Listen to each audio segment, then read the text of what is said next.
안녕하세요, 성도 여러분. 금요일 아침입니다. 계속되는 강추위 속에서 또 어떻게 계시는지 걱정도 됩니다. 늘 건강 유의하시고 또 추위도 코로나도 잘 이겨내시기를 또 간절히 기도드립니다. 오늘 저희는 계속해서 로마서 말씀을 읽으면서 하나님의 귀한 은혜를 또 기도의 시간을 나누기를 원하는데요. 오늘은 8장 1절에서 4절까지의 말씀을 함께 읽도록 하겠습니다. 로마서 8장 1절에서 4절까지의 말씀입니다. 함께 읽겠습니다.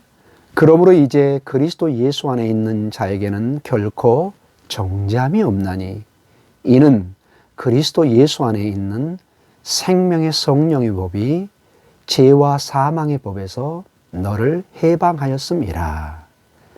율법이 육신으로 말미암아 연약하여 할 수 없는 그것을 하나님은 하시나니 곧 죄로 말미암아 자기 아들을 죄 있는 육신의 모양으로 보내어 육신의 죄를 정하사 육신을 따르지 않고 그 영을 따라 행하는 우리에게 율법의 요구가 이루어지게 하려 하심이니라. 아멘.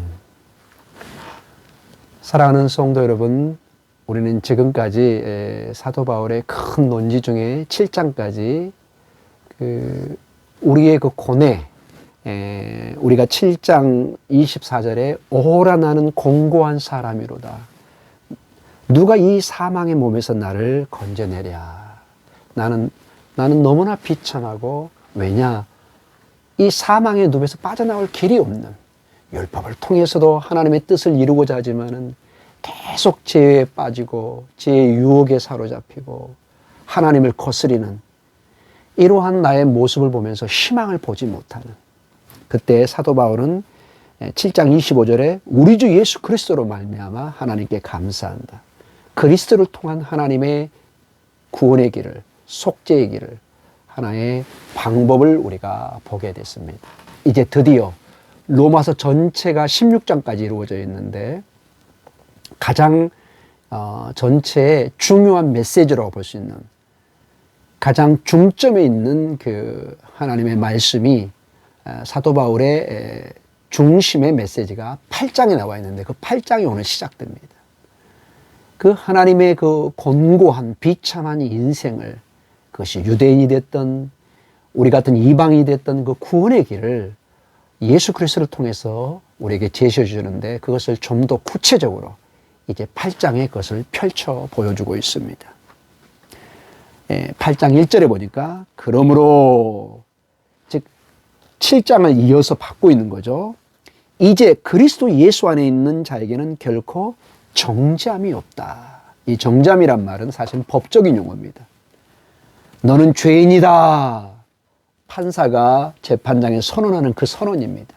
근데 그런 일이 이제 일어나지 않는다는 것입니다. 어떻게 우리가 정죄함을 받지 않습니까? 2절에 우리는 이는 이렇게 되어 있는데, 실질적으로 이유를, 왜 우리가 정죄받지 않느냐 하는 그 질문에 답을 주고 있습니다. 왜냐하면, 이렇게 해석하면 좋을 것 같습니다. 2절을 왜냐하면, 왜 우리가 정죄함을 받지 않습니까? 이러한 질문에 2절에 이제 답을 주고 있습니다. 왜냐하면 뭐뭐 때문에, 이렇게 이제 그 이유의 그 질문에 답을 줄 수 있겠죠. 2절에 보니까 왜냐하면은 그리스도 예수 안에 있는 생명의 성령의 법이 죄와 사망의 법에서 너를, 즉 우리를 해방하였다. 즉 하나님께서 그리스도 예수 안에서 생명의 성령의 법을 일으켜서 하나님과 성령님을 통해서 죄와 사망의 법에서, 즉 육신에 속해 있고 죄의 권세 아래 있는 우리에서 우리를 해방하였기 때문이라는 것입니다.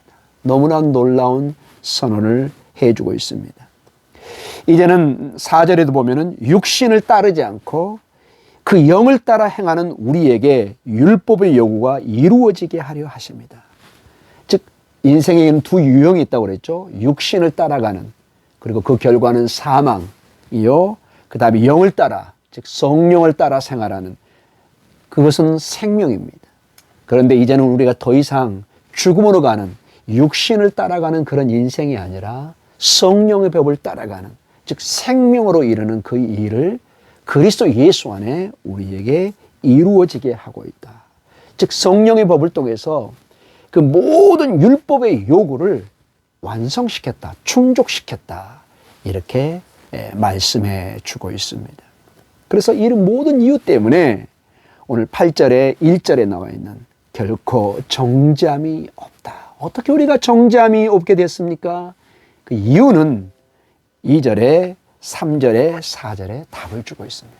성령의 법 안에서 하나님께서 예수 그리스도를 통해서 우리에게 율법을 충족시키고 우리에게 생명의 법을 주시는 것을 보게 됩니다. 그런데 3절에 구체적으로 어떻게 이러한 하나님의 구원의 역사가, 속죄의 역사가 이루어지고 있느냐 하는 구체적인 그 작동의 방법, 원리, 그 역사를 말씀해 주고 있습니다. 3절을 한번 읽어볼까요? 율법이 육신으로 말미암아 연약하여 할 수 없는 그것을. 자, 율법으로는 육신을 가진 우리에게는 도저히 율법을 충족시킬 일이 없지만은 그것을 하나님은 하시나니 하나님께서 이제 방법을 제시하는데 곧 죄로 말미암아 자기 아들을 죄 있는 육신의 모양으로 보내요. 즉 자기 아들을 육신의 모양으로 보냅니다. 자기 아들을 보낸다. 자기 아들, 하나님의 아들이죠. 이것은 대개 메시아 이렇게도 칭하지만은 이 전체적인 구약과 신약의 맥락에서 하나님의 아들이라는 의미는 사실은 하나님 자신을 의미합니다. 하나님 자신이 이 땅에 오신 것입니다. 죄인의 모습으로 오셨는데 여기 3절에 보면은 아들을 죄 있는 육신의 모양으로 보내요 이렇게 되어 있는데 이 육신의 모양으로 보낸다는 이것을 또 다른 표현을 하면 속죄 제물로 보냈다는 그 원래 뜻을 가지고 있습니다. 속죄 제물로. 즉 이스라엘의 메시아요, 왕이요, 이스라엘의 대표요, 제2의 아담으로서의 그 모든 것을 대표할 하나님의 아들, 하나님 자신이 직접 육신을 입고 이 땅에 속죄 제물로 오셔서 하나님은 이 속죄 제물의 모든 죄를 전가시키고 단번에 해결하셨다는 것입니다. 예수님이 단번에 우리 육신으로 가진 우리 인간으로 할 수 없는 이 문제를 단번에 해결하셨다. 그래서 이사야 53장 5절에 보면은 유명한 말씀이 있습니다. 그가 징계를 받음으로써 우리가 평화를 누리고 그가 매를 채찍을 맞음으로써 우리의 병이 나았다. 즉 그 아들 예수 그리스도를 통해서 이 모든 우리에게 평화를 또 우리의 죽음의 결과로 죄의 결과로 오는 우리의 모든 질병의 그런 문제를 죽음의 문제를 단번에 해결하시는 것을 보게 됩니다. 다시 3절로 가서 육신의 모양으로 오는 것을 속죄 제물이라고 그랬죠. 이 속죄 제사는 대개 어떨 때 이스라엘에서 드려지냐면은 어떤 사람이 고의가 아닌 자신도 모르게 그냥 삶 속에서 그냥 지어지는 죄입니다. 나도 모르게 지은 실수라든지 어쩔 수 없이 내가 연약해서 지어지는 그런 죄들, 이것을 이 죄를 사하기 위해서 이 속죄 제물을 드립니다. 하나님께서는 우리가 알고 지은 죄, 모르고 지은 죄, 그 모든 그런 것들을 예수 그리스도 안에 속죄 제물을 통해서 우리의 죄를 사하시는 모습을 보게 됩니다. 거듭 강조해서 이 8장은 하나님 안에 우리가 어떻게 정죄함이 없이 하나님의 그 성령의 법을 따라 살아갈 수 있는 그 길이 어떻게 열렸는가? 우리가 어떻게 구원의 길을 갈 수 있는가? 어떻게 우리가 죄인이 아니라는 걸 선언받을 수 있는가? 이건 말장난이 아닌가? 그것이 아니라 실제로 2000년 전에 하나님께서 그 아들을 십자가에 달려 죽으시게 하는 속죄제물로 드림으로 말미암아 온전한 생명의 법이 우리에게 전가되는 놀라운 은혜가 있는 것을, 이 계속된 내용은 이제 8장에서 계속 강조될 것입니다. 내일 다음 월요일 새벽에도 이것이 강조될 것입니다. 사랑하는 성도 여러분, 그리스도 예수 안에 결코 정죄함이 없습니다. 놀라운 성령의 법이 그리스도 안에 우리에게 이제 임하여서 하나님의 생명의 법으로 살아가는 길을 열어주셨습니다. 때는 우리가 연약하고 넘어지고 쓰러지지만 늘 이 성령의 법, 그리스도의 생명의 법 안에서 승리하시고 다시 일어서는 여러분의 삶이 있기를 간절히 축원합니다. 오늘도 우리를 대신해서 징계를 받아서 우리가 평화를 얻었고, 그리고 우리를 대신해서 매를 맞음으로써 우리의 질병이 치료되는 놀란 은혜가 이사야의 말씀이 우리 안에 이루어진 것을 믿고, 오늘도 하나님의 치료의 역사, 평안 샬롬의 역사가 여러분과 여러분의 삶에게 충만히 임하는 은혜가 있기를 간절히 축원합니다. 우리 함께 기도하겠습니다. 하나님 아버지 감사합니다. 오늘도 사도 바울은 놀라운 주장을 합니다. 이제는 결코 정죄함이 없다. 예수님 안에 있으면 우리에게는 정죄함이, 죄인으로서 더 이상 취급을 받지 않는 은혜가 있는 것을 보게 됩니다. 죄인, 정죄함, 영원한 멸망의 길입니다. 그러나 그 길에서 구원받아서 영원한 생명의 성령의 법을 따르게 하는 길을 걷고 있는 것을 보게 됩니다. 그것은 오직 하나님께서 보내신 그 아들 예수 그리스도 안에 이루어진 은혜의 길인 것을 보게 됩니다.